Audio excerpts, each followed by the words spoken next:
Potser el que caldria és que fóssim animistes amb els robots i la intel·ligència artificial. Si ho féssim així, voldria dir que els conferim una ànima, que els humanitzem, i potser també així deixaríem de tenir-los por.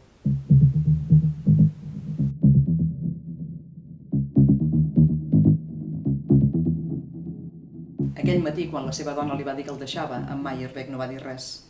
Al cap de 6 mesos, Meyerbeck ja estava instal·lat en el seu nou pis de solter i va ser aleshores quan es va comprar Lídia. Han entrat a casa.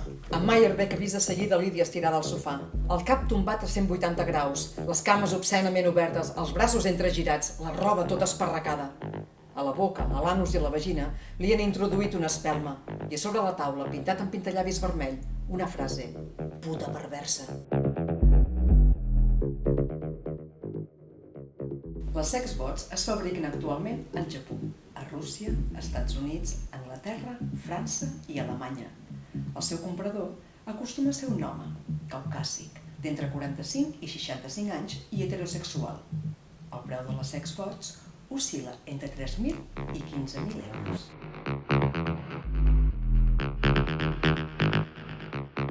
En Charlie mira el sostre. Fa una bona estona que està mirant el sostre perquè a dalt, passejant-s'hi, hi ha la Miranda, la seva xicota, i l'Adam, el seu robot.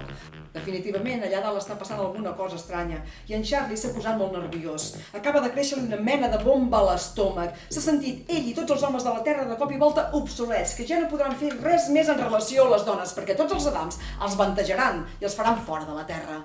I a més, i encara pitjor, en Charlie se sent amb el privilegi de ser el primer cornut cibernètic de la història. Les dones? Esclar que hi penso amb les dones, tot el sant dia que penso amb les dones. Les tinc al cap, les dones, les tinc al ventre, les dones, ja m'agradaria tenir-les sota el ventre, les dones, però no es tracta d'això, rai. Es tracta de poder comercialitzar o no les sexbots i fer-los masculins no té cap mena de sentit, no són viables econòmicament. Com que per què? No m'entens? Mare de Déu, tu ets metge, ho hauries d'haver vist a la primera de canvi. És una qüestió d'anatomia. Ho veus clar ara? No? Encara no? Vinga, va, seu que t'ho explico.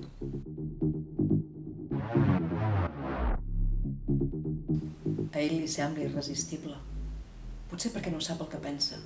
Potser perquè, de fet, ni tan sols sap si pensa. La veu perfecta, però. És perfecta en tot. La Catherine no diu mai que no. Mai diu que ja en té prou, que no en té ganes, que alguna cosa la molesta. I ell pensa que és sublim, que ha estat estrictament dissenyada per donar plaer. Sap perfectament que quan t'endinses al seu cony és tan calent, tan acollidor, que mai no en voldria sortir.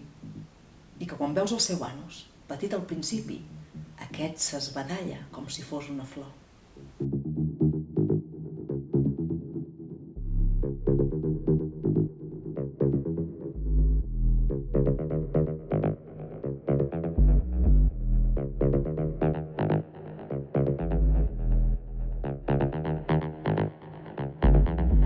Va dir que en el moment en què ja no es podia discernir el comportament entre un home i una màquina, volia dir que havíem de començar a conferir humanitat a la màquina.